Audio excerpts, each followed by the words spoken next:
Okay. The Gemara here talked about the Allah Bakevash of Fana L'Smaili. First of all, it talked about this a big, I guess, important halacha regarding in the Beis Hamikdash and regarding the Mizbeach, that a person always turns to the right, and whenever you're everything that was done was always whenever you turned by the Mizbeach, you always or they always arranged it that you would be going to the right, and instead of to the left. Now, and it's a rule, it's a halacha. There were three exceptions to that rule. And the three exceptions that we had, and there was a reason for them, that was the Nisoch Hamayim, Nisoch Hayayim, and the Oilas Ha'oif, when there's too many Oilas Ha'oif, too many birds that were being brought as burnt offerings, they would also turn to the left. So again, normally you would never do this. And the way it worked was, when you were in front of the Mizbeach, you would walk up the Mizbeach on the right side of the Kevesh, of the right side of the ramp, and you would turn right. The first thing you normally would do would be turn right, which would be you're on the south side of the Mizbeach of the altar. When you turn right, you're heading to the east side of the Mizbeach. Now, when you're heading to the east side of the Mizbeach, you're not really turning your body because you're always facing the Mizbeach, but you're walking to the right.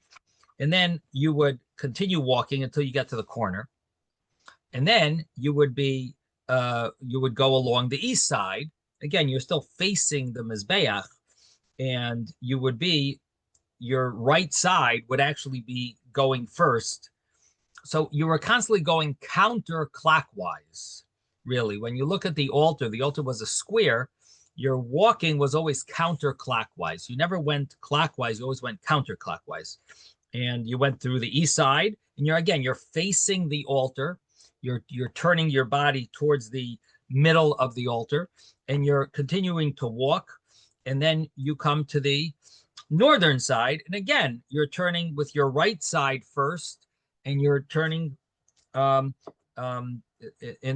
that direction along with your right side first, you're going along the north side. And then you do the same thing. You're facing the altar, the middle of the altar, and you're going to go all the way to the corner there and reach the west side. And again, you're facing the altar, and you're turning with your right side, you're turning first. And then again, you come to the southern side again. And where are you turning? You're facing the altar.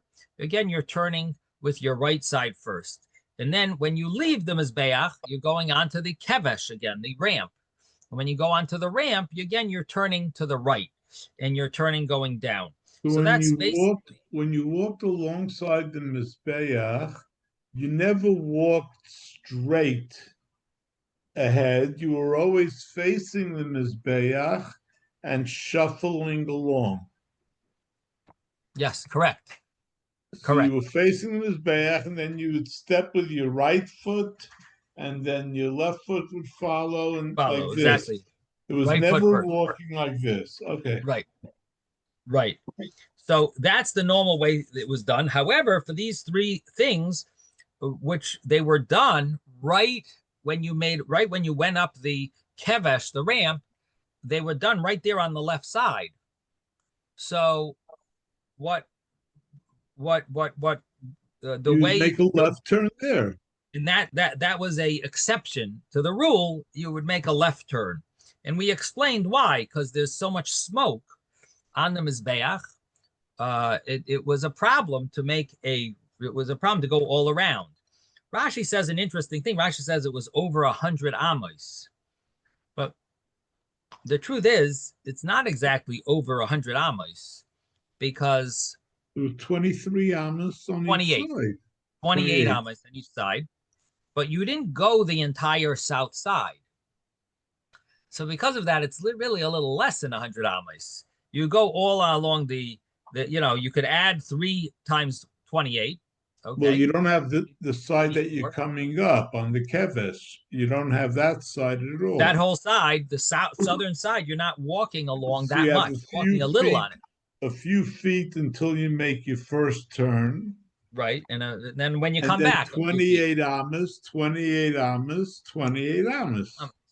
So, and then when you come back, but anyway, bottom line is that actually on the way back, you're going to be burning it. So it's not 100 amas. So it's a question on Rashi why he says yoiser mimeya amma. Commentaries ask this question that it's like, in other words, the point is that the wine, the water, and the bird are all going to get ruined by this smoke.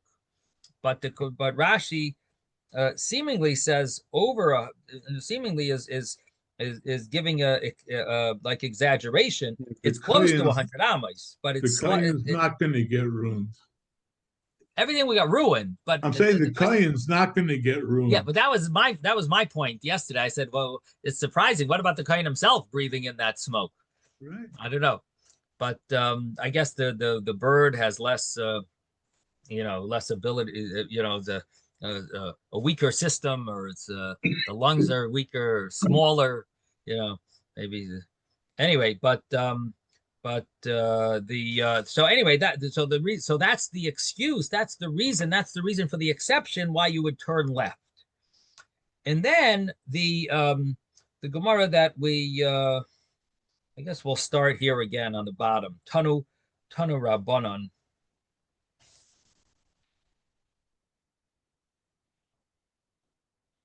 Before I do that, let me just go over this other Gemara for one also. So then there was another Gemara that said about the dark, that the water would be dark. And on that, why would the vessel look dark, be with the one that had the water? So in other words, it said that Rabbi Yehuda had said that they did not use metal. They used sid, lime. They would use plaster or lime. They would use that for the vessel, for these bowls that would hold the wine libation and the water libation that that it would be poured into, and it was not made out of metal, according to Rabbi Yehuda. It says, but nevertheless, they would still turn black. Question is, the wine one we understand turns black, but why? What about the water one? The Gemara said on that, because you could use it, it was acceptable after the fact. If it got mixed, if you mixed up the wine with the water, the wine one was poured into the water one, therefore it ended up getting black, because it wasn't an absolute rule that it had to be this way. If you made a mistake, it was okay, and therefore it ended up happening that they would. Jeffrey wanted to say that maybe because they weren't concerned, it would splash much more, and therefore that was a nice shot. He said, therefore it would end up getting dark, not because they made mistakes, but because they weren't as careful, because they knew that it wasn't so extremely important. If it got mixed up, it's also okay. Anyway, however you learn, that's the reason how it got black. Then the Mishnah mentioned about that it had the two nostrils, the two holes, that one, and it uses the word dak in mu'uba, which literally means thin or thick. Now, when you talk about a wide opening and a narrow opening, that sounds much more extreme than you say a thick opening or a thin opening. Thin or thick doesn't sound so extreme. When you say one had a narrow opening, one had a wide opening, wide sounds like it's extra big, and narrow sounds like it's extra small. Thick or thin is a little less clear how thin and how thick. So the Gemara says that the reason why one was thicker and thinner, initially the Gemara says, well, it would make sense that this is because maybe we want both libations, the water libation and the wine libation, to start and stop at the same time. Why exactly that's so, I'm not 100% sure. I guess it was just an honor for the Mizbeach. It was supposed to be done at the same time. So we assume that it should be done together. Maybe because it's learned, the understanding is that it's learned that it's supposed to be part of the service of the. Which one do you do first? No, they would do both at the same time. Right, right. I'm saying It so. doesn't say which, but how do we know that it's so important to make it start at the same time and end at the same time?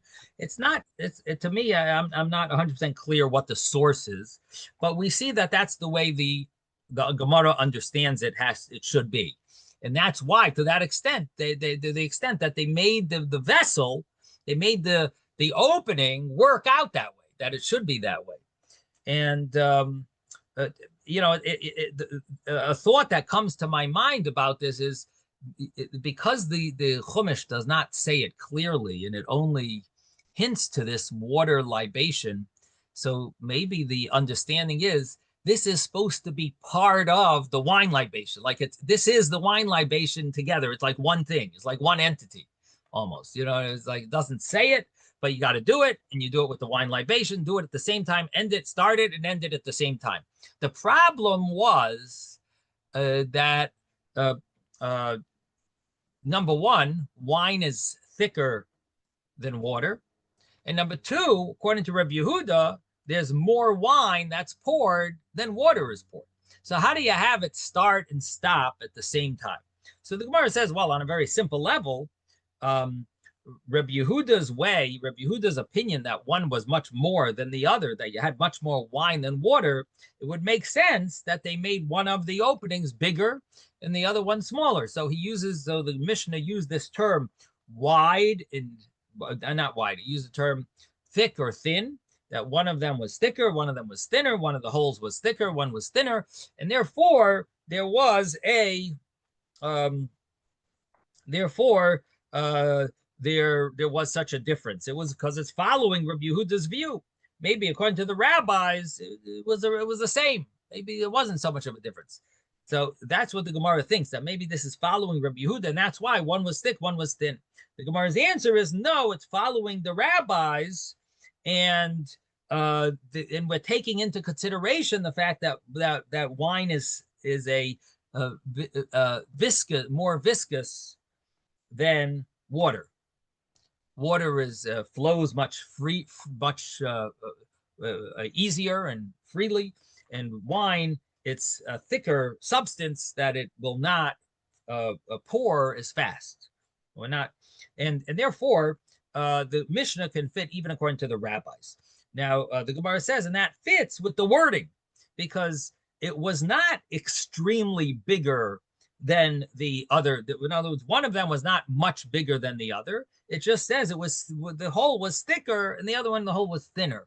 So it doesn't say one was wide and one was narrow. According to Rabbi Yehuda, one was wide and one was narrow. It had to be much bigger and much smaller, and the other one much smaller. And according to the rabbis, it fits the wording of the Mishnah. So the Mishnah follows the rabbis, and it was really the same amount of wine and water, just that one was more viscous than the other, and therefore it was a little bigger. One of them was a little bigger, and therefore the term is it was wide.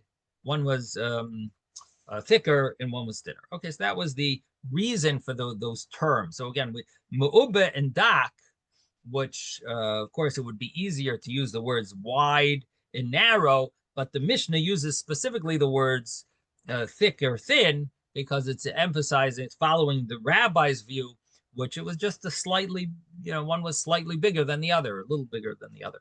And it had to do with the fact that the viscosity of the substances that were being used. And now we're going to start from 48b, the bottom three, where are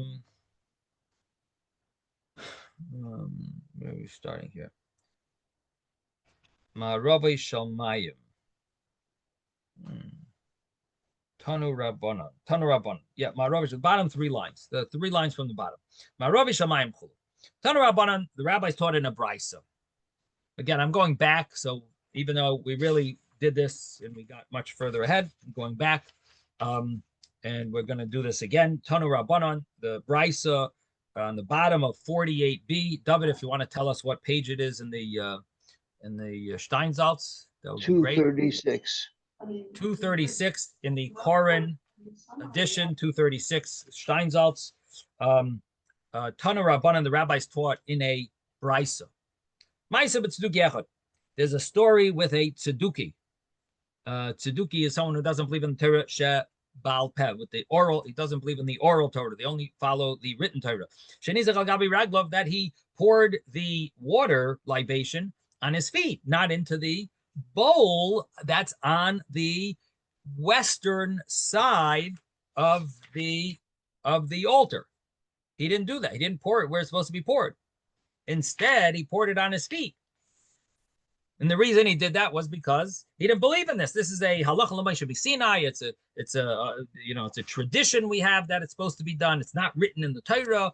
We have it as a tradition. It's maybe hinted to in the Torah, but he doesn't follow the rabbi's understandings of the hints.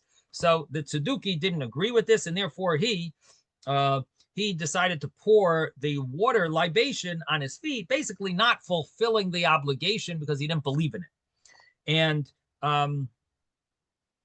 the people, of course, decided to stone him and get rid of him. They stoned him with their esrogim.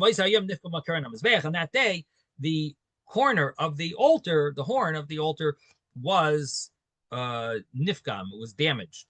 And Rashi adds in the word here, avonim, through the stones that they threw at him. Now, the Gemara had said, and the Brisa says they threw esrogim, and this is the same story we had in the Mishnah. But what it adds here is from the Mishnah. The Mishnah didn't say that the horn of the mizbeach of the altar got damaged. Here it says that the horn of the altar got damaged, and seemingly Rashi is understanding if the horn of the mizbeach got damaged, it must be that it was stones, that they also threw stones at him. They threw esrogim, but they also threw stones at him. And according to the Yerushalmi, actually, it says that he even died from it. And so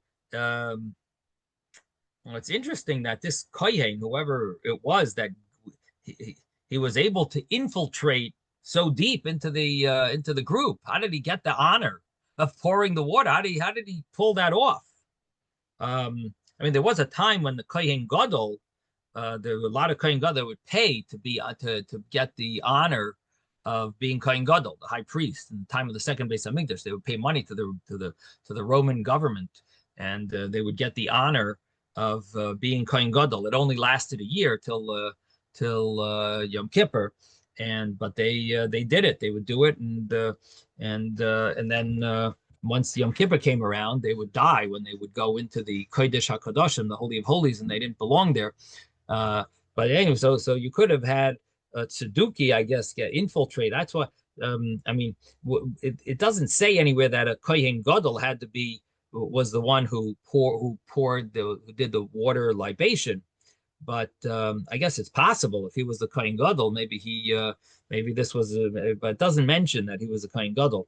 Just mentioned that he was a Tzeduki. So it sounds like they just chose one of the Kohanim, and this guy made him. So I don't know how he got this. I guess if money works to be Kohen Gadol, maybe money would work if you wanted other honors as well. But somehow he infiltrated pretty well, and he got himself this great honor of pouring the water. I told you yesterday that the note says that he was, according to other sources, he was the king. He was Alexander Yanai, the Hashmonaim king. Right. So this, because he was the king, that's how he got in, and he was a kohen. He was a kohen because the Hashmonaim were kohenim. So, right. Okay, so that explains how he got himself in there, because he was also the king. Yeah, it's interesting. It doesn't say it. It just says Tzeduki. He was the Tzeduki Echad. But yeah, all right. So thank you, David, again. So the story is, so everyone stoned him. And that day, the horn of the altar was damaged. Bull Shalmelach Ustamu, and they brought this fistful of salt in it and sort of fixed up the mizbeach. Not because it made it kosher to do the service on. That didn't really help for that. But it shouldn't be that the mizbeach would be damaged and look bad. So that's the story of the Tzeduki, and and so the mizbeach was ruined basically, and that also, that's an understanding, gives us a little understanding of the fact that why Rashi adds in that it was the stone. There were stones. It must have the stones maybe ruined it. Although you could say that maybe.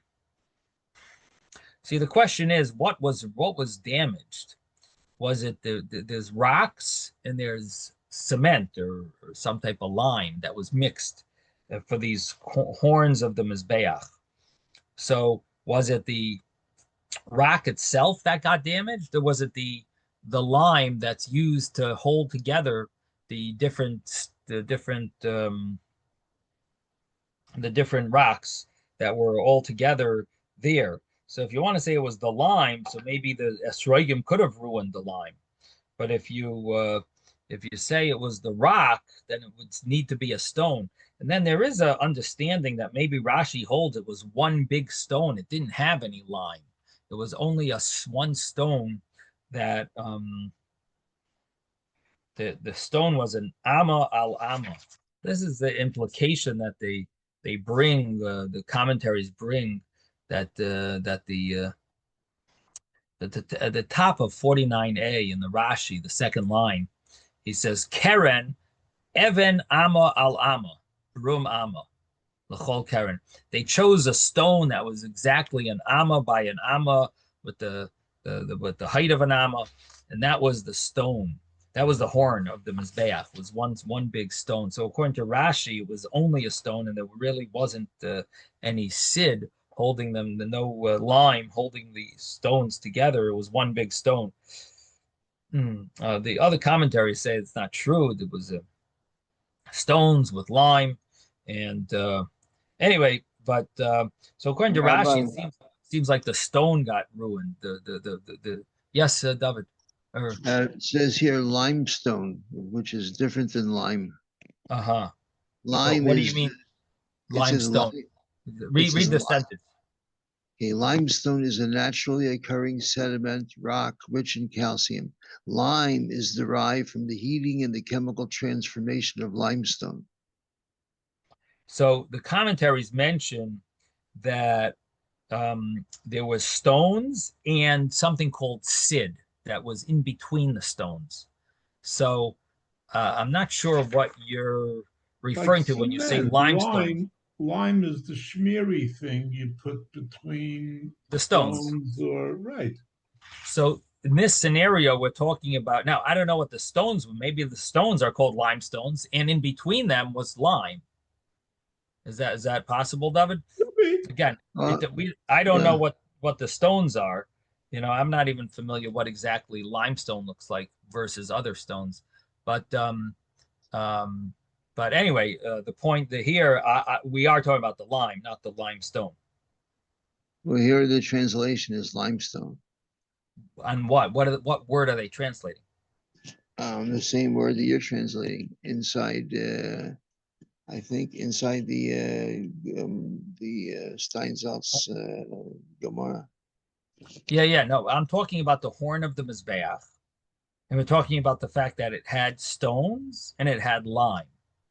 So I'm just trying to figure out where you're coming from when you mention the limestone. Are you talking about the stone part? Are you talking about the lime that's in between? Yeah, you know what I mean? I'm just anyway. The point is that the commentaries deal with the fact that Rashi implies like it was one big stone, and the other commentaries understand that it wasn't one big stone and it was a number of stones with lime in the middle, patching it together like a stone wall that has stones and it has like cement in it to hold it together. So and the question was, what exactly broke on the mizbeach? Was it the actual stone got damaged, or was it and there's a difference in halacha that the stone, a stone that gets damaged, a very tiny damage is already considered a blemish on the stone. If the lime gets damaged, that would be it's a machlokes to what extent it gets. What's the size of the damage that would cause it to be puzzle. A kazayas or a tefach, the machlokes in the Gemara. But anyway, so the bottom line is that this tzeduki ruined this tzeduki didn't do the libation, and they got fed up with him and got rid of him. And the mizbeach was ruined because of this, because of what they did. They threw stones. The Gemara says esrogim, the Mishnah says esrogim, but seems to be maybe they also threw stones at him. And then the Gemara explains that or the Brisa continues and explains why is it that it wasn't really kosher after when it got ruined, because it says shekol mizbeach, any altar, if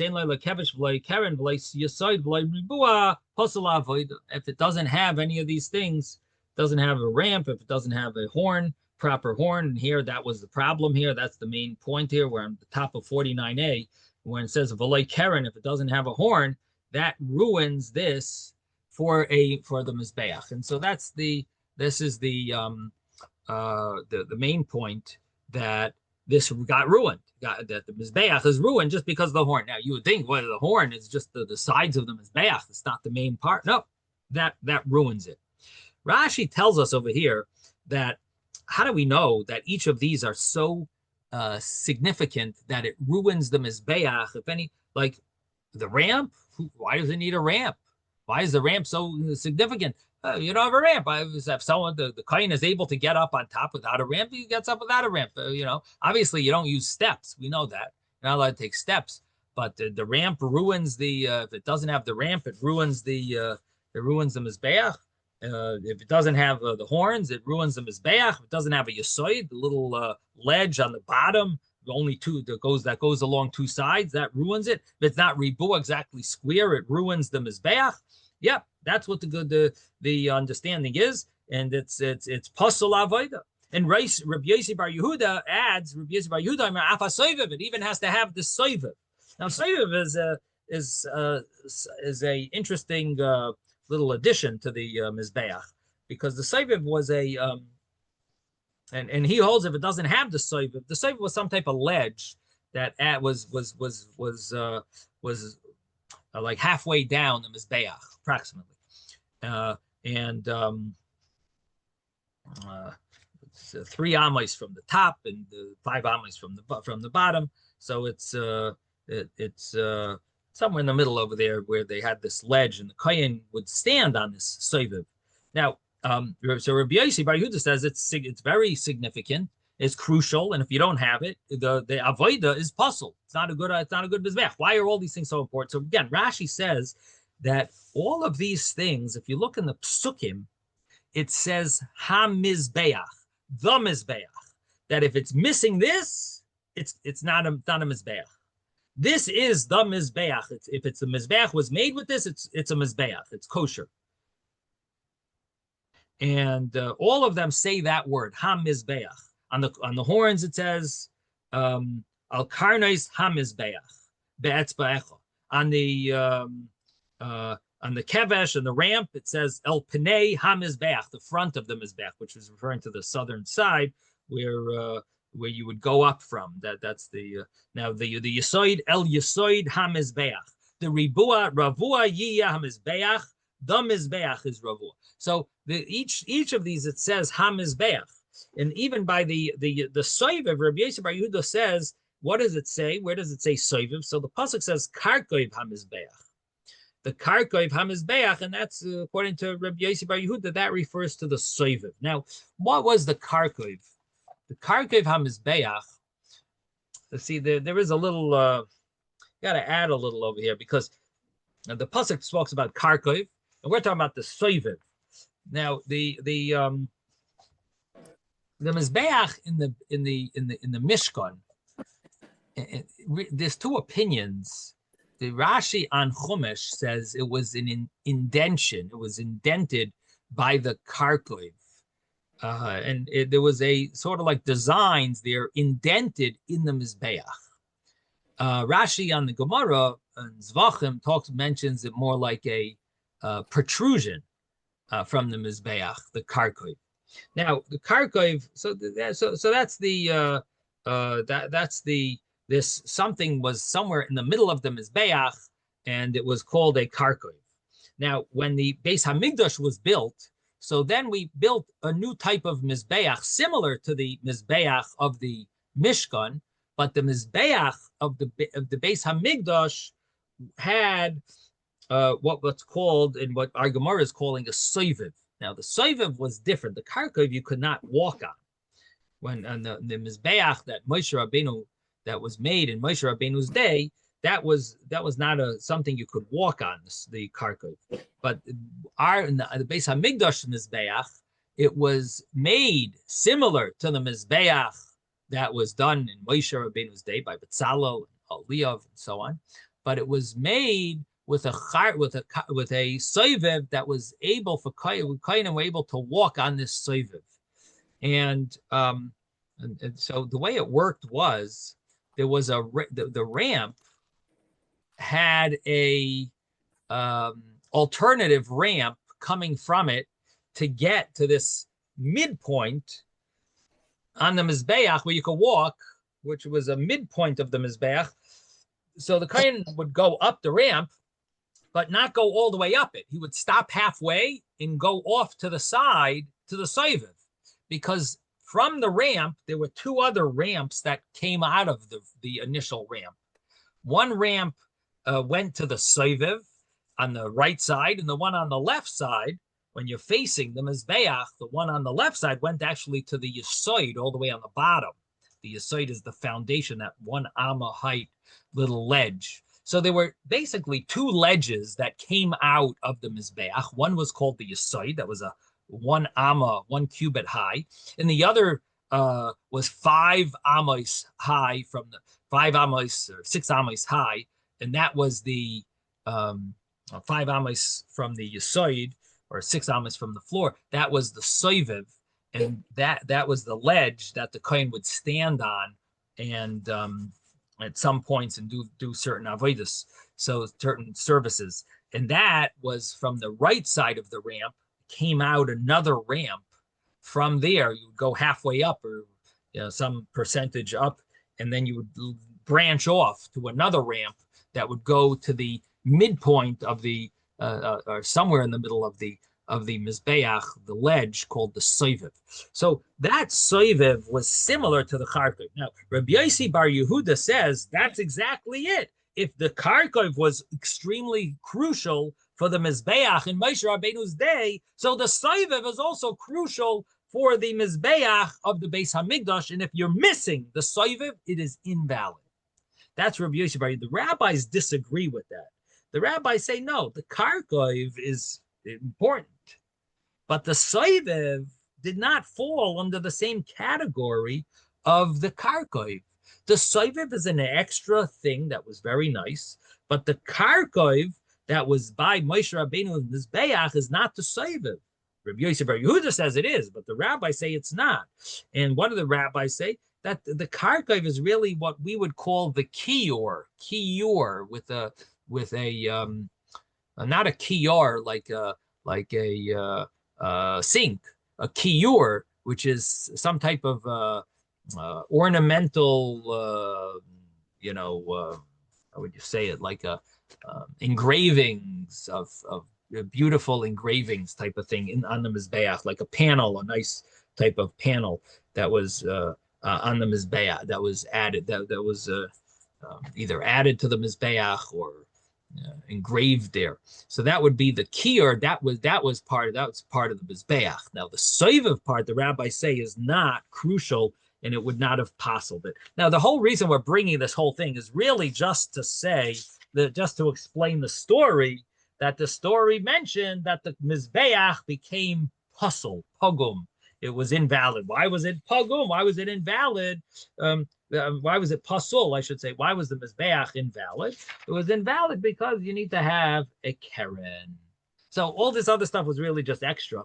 The main thing is the Mizbeach became puzzle. Now comes the next Gemara. And the next Gemara talked about the Shisin. And this also is it's connected here because we're dealing with the water libation. Where did the water go? Now, of course, it applied also to the wine libation, the same thing. But the water libation went down into the holes, just like the wine libation. Where did all this stuff go? So now that leads us to this next Gemara. Where did the Shisin come from?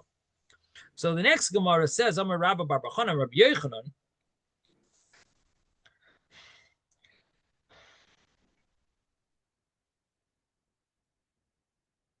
Rabbi bar Bachana says the name of Rabbi Yochanan. Shisin mishes me bereshis nivru.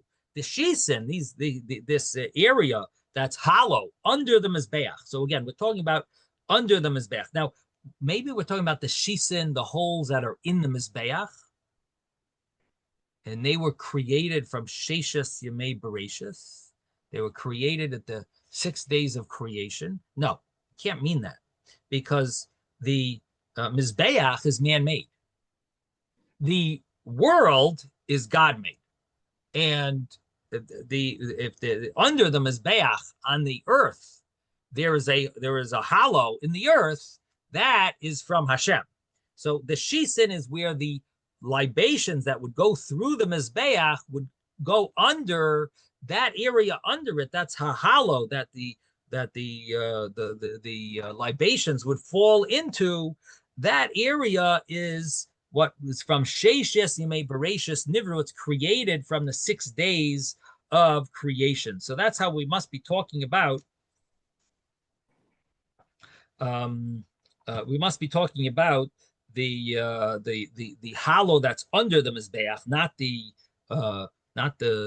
little pipelines that were in the Mizbeach, these holes that were in the Mizbeach. We're really talking about below it. Now, as Rashi says this clearly, Chalal shetachas hamizbeach keneged makam hanasachim. The Chalal, the hollow under the Mizbeach, that's opposite the place where they would pour the nesachim, that it would fall into it. Okay, now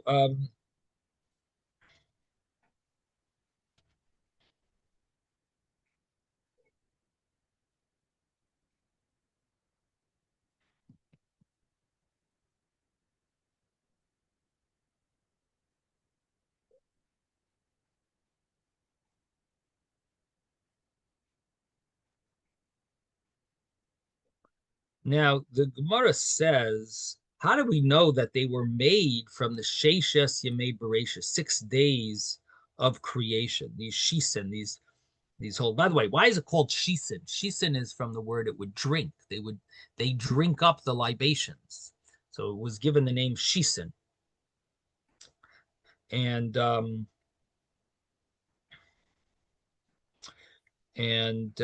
so it says that it's created from the beginning of creation, meaning it was created by Hashem, not through man. As it says, that the hidden flanks or the hidden thighs are like jewels, the work of a craftsman. And Hashem is speaking about the beauty of the Beis Hamikdash. When they return from Golus, they're going to have this beautiful Beis Hamikdash. So it says, what does it mean? Chamuke Yerechayach, the hidden thighs. Your hidden thighs are like jewels. So these hidden thighs are Elo Ashisen. These are the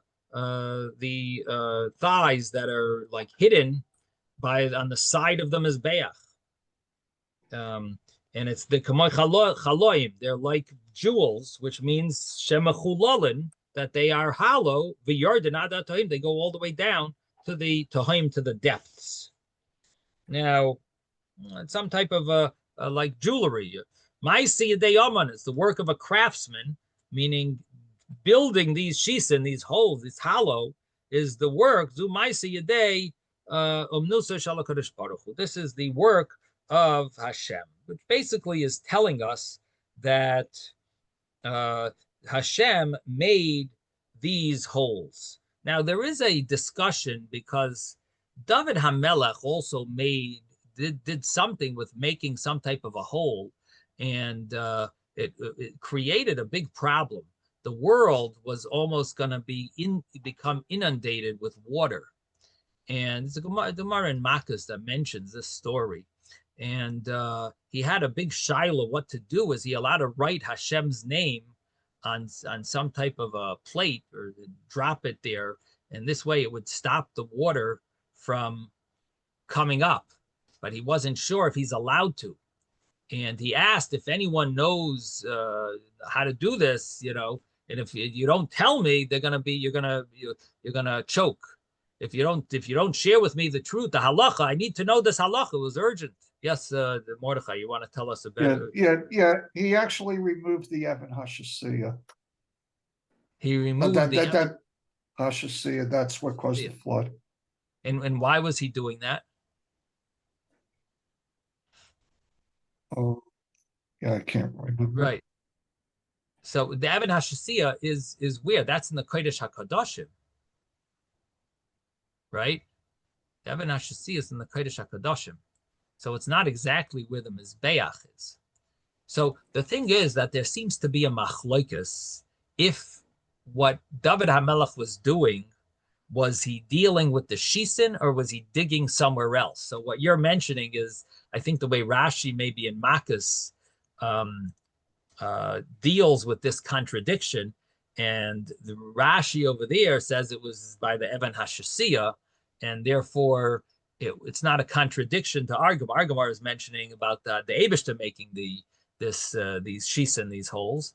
And that Gemara is talking about David HaMelech making another hole and also had a big problem. And it turned out that Achitophel knew the answer. Achitophel was actually his grandfather-in-law who didn't like him. But his grandfather-in-law told him that it's allowed. He made a kal v'chomer that you're allowed to do it.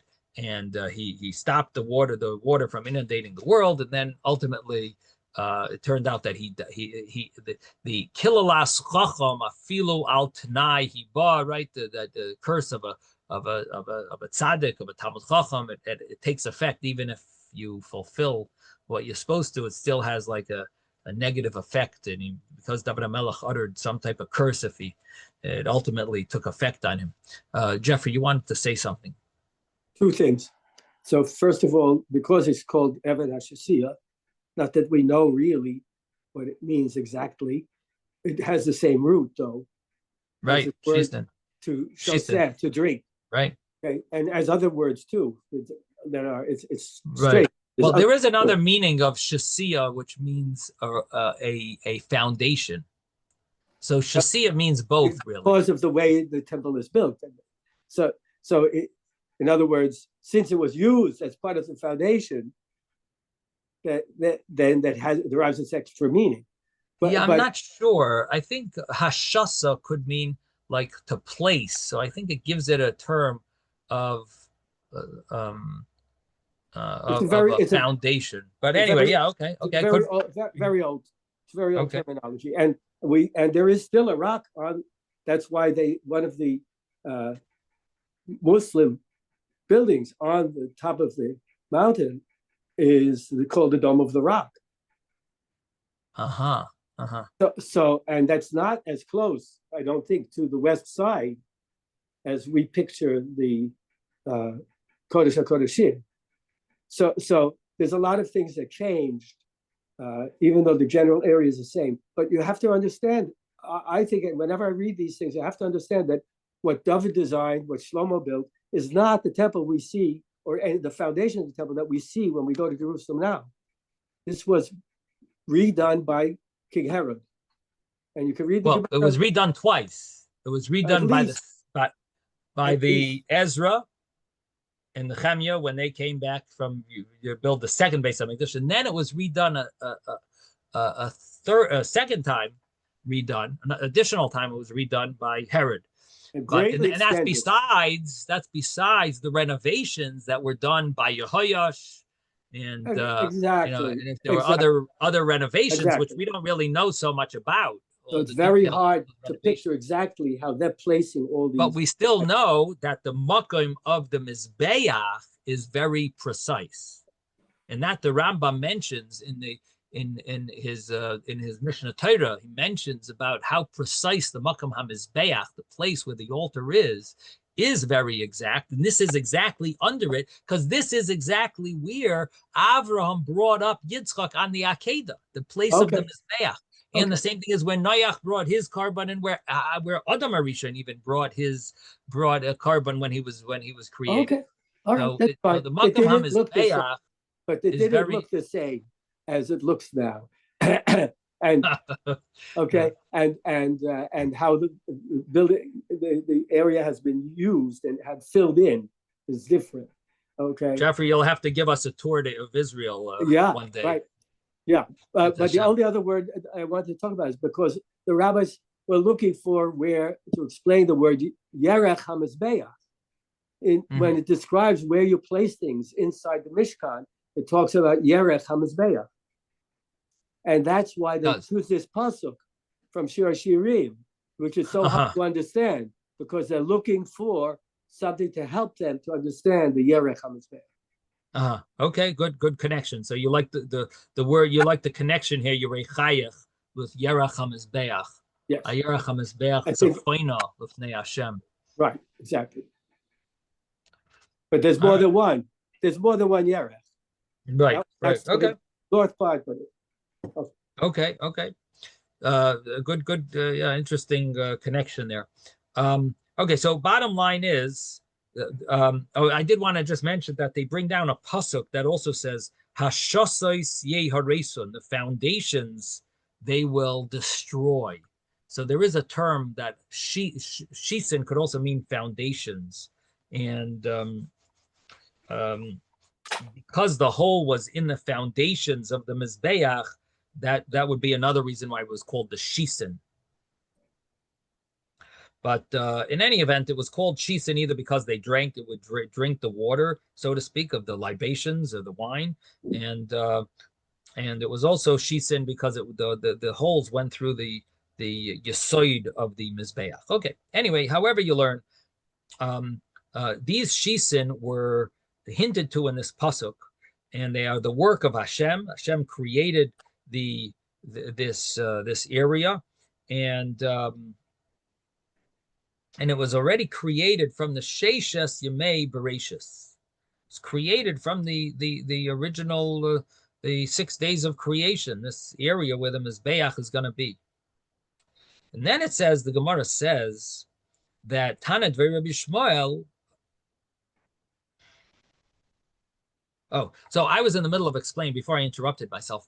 I was mentioning about the fact that David HaMelech also made some type of a digging in the near the Beis Hamikdash, and got nervous that it's going to destroy the world because the water was coming up. So it sounds like he hit the one of the springs below, like the depths. And so the question is, was this, does that contradict this Gemara here, where we are saying that it's from the Sheishes Yemei Bereshis, 6 days of creation, and that means to say that Hashem created it and it wasn't David. So one answer is, as I just explained, that maybe it's a different place where it was dug. As Mordechai was telling us that it's the Evan HaShasiyah, which was by the Kodesh HaKadoshim, and this is by the Mizbeach. So it'd be a different area, or are there just two different opinions that are in the name of Rabbi Yochanan? That there seems to be an argument of how it was. Anyway, the Gemara continues and mentions another source to this idea that Hashem created the shisin. Tanad Rabbi Shmuel Bereshis al Tukre Bereshis Elo Barashis. That the word Bereshis, the first word of the Torah, is already talking about the shisin. These hollow under the mizbeach where the water libation and the wine libation would go. That it's from the first word of the Torah, Bereshis, because of Barashis, that Hashem created the shisin, these hollows that are under the mizbeach. Hashem created it, which basically shows us how significant, how important it is, and how I guess maybe this gives us a little more understanding what's so unique about this water, that why we rejoice. It was Misha Leira Simchas Beis Hashayeva Leira Simcha Miyamav, a person who never saw the joy of the Simchas Beis Hashayeva, never saw real joy. Like the Eibishter was thinking about this from the beginning of the Torah. The first words of the Torah, the first word in the Torah is already about the shisin, about these the libations. So in other words, it brings this must be a very important,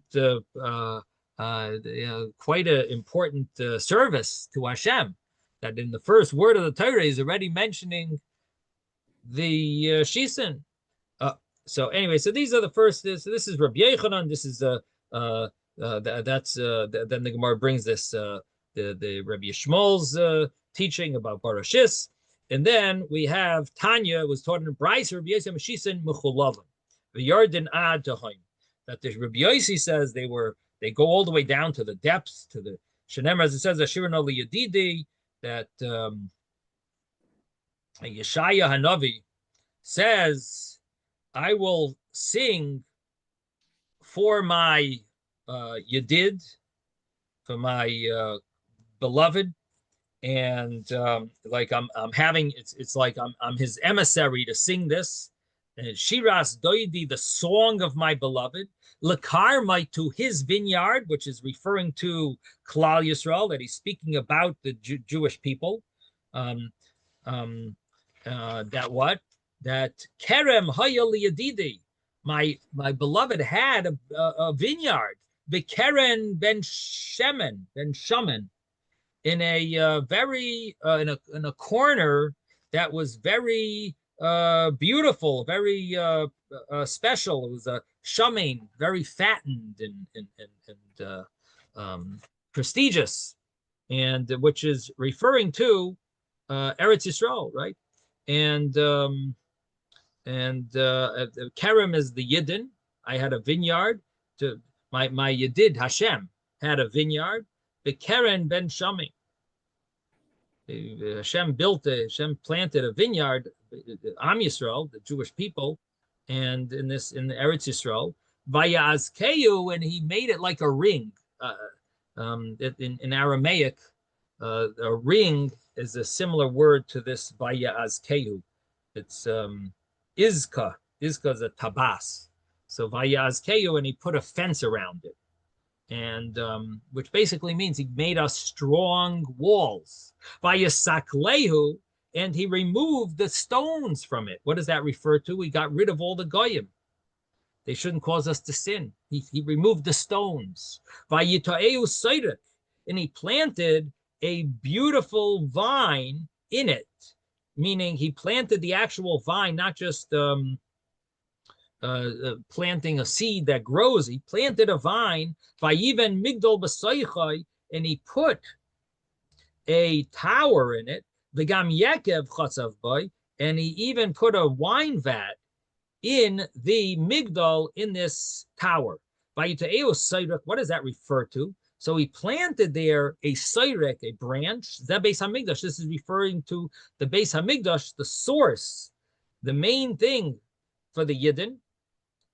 In other words, a very important part of the Yidden's life is the Beis Hamikdash. This brings out our cherishing before Hashem, that Hashem cherishes us. So he planted this Seirek, the Beis Hamikdash, and he built a Migdol, the Soichai, that's the Mizbeach. He built in the Beis Hamikdash, or by the Beis Hamikdash, a migdal, a tower, which basically is referring to the mizbeach. And the reason it's called a migdal is because it actually gets narrower and narrower as it gets higher. It starts out 32 cubits by 32 cubits. Then after the first yesod, the base, it becomes 30 cubits by 30 cubits. And then when it goes to the soivev, it gets again narrower to 28 cubits by 28 cubits. So just like a tower that gets narrower on the top, that's the base, that's the mizbeach. This is just like the mizbeach. V'gam yekev chotzav boy elo hashisin. And also the yekev, a wine vat, he hollowed in it, he hewed in it, and that refers to the shisin, this hollow that is used to pour the wine and the water libations. So we see that what he's trying to say is that the Eibishter created that the shisin are hollow and they go ad hatachim, and they go all the way down to the depths. How exactly you see that, it's a little unclear here. You don't actually see a source that it actually went to the depths, although that's what he seems to want to prove, but it doesn't really say it. So one of the commentaries mentions on the commentary on the Yerushalmi says the source is that there's like a Gzeira Shava, there's two words that are mentioned in two different places, and they give this implication that it's until the depths, until the deep depths of water, the deep waters. What is the source? Because it says Yekev here, and it says Yekev by the pasuk in Zechariah, Yikvei Hamelech, and over there it's referring to the Atlantic. So here also it refers to the depths. And another way of understanding it is because it uses the word v'gam Yaakov chotzav. The word chatziva, chotzav, implies very deep. It's a term, but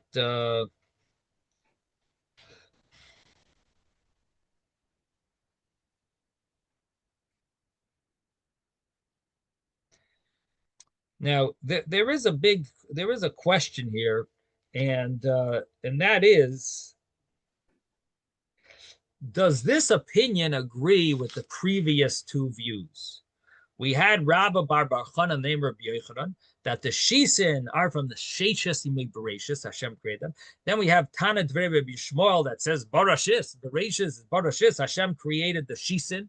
And then we have this brisa, which I mean is bringing a pasuk in Yeshaya, which talks about the shisin going down. Maybe, you don't see it so clearly, but the commentaries understand that he's trying to prove that they go down to the depths. Okay, but was this created by Hashem, or was this man-made? Now, it mentions Vayiven Migdol B'soicha, that he Vayita'eu Soirek. So he built there a Migdol, and the Mizbeach, the Soirek is the Beis HaMikdash. Who made these things? So who made the Mizbeach? It was made by man. So V'gam Yaakov Chotzav Boy sounds like man-made. These are man-made. So Tosfos over here says, this is Bidei Adam. This is by man. And really, there seems to be a question of talking about David HaMelech's digging, that maybe it's supposed to be inserted over here, this story of David HaMelech. And so Tosfos says that you should, here is where you should add in those words that David dug over here, and it would seem that is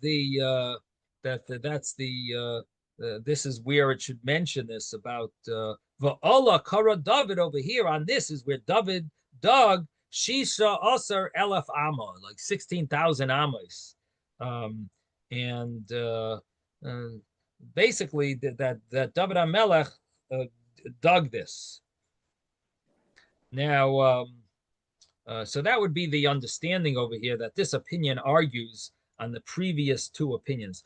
Okay, my time is up over here, but I think we did a lot better than yesterday, and so Metz Hashem, tomorrow we'll continue from here.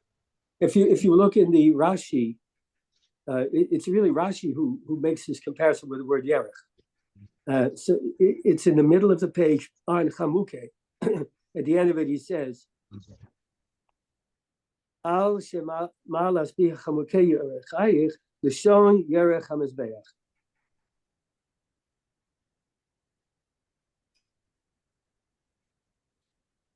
Which Rashi are you? It's on Chamuke, and it's in the middle of the top part of the page. I see Chamuke, yeah. Yeah, So yeah. Chamuke Yerech Lashon Yerech HaMizbeach. Right, you're right. Rashi does make a connection there, right? But you're saying that's the source of the whole drasha. If Rashi sort of like translating the word, you're saying this is like the source. The whole drasha is based on, we don't know what Yerech is. We see it from Yerech HaMizbeach. That must be what the meaning is, right? I think that's what you were emphasizing, which I think is very because nice. it's very, very hard. The psukim from Shir Shirim have lots of different meanings. Oh yeah. Oh yeah. Okay. Very poetic. Yes. Have a great day. Okay. Shkoyach. Thank you. Good Thank day. you. You, Rabbi. Thank you, Rabbi.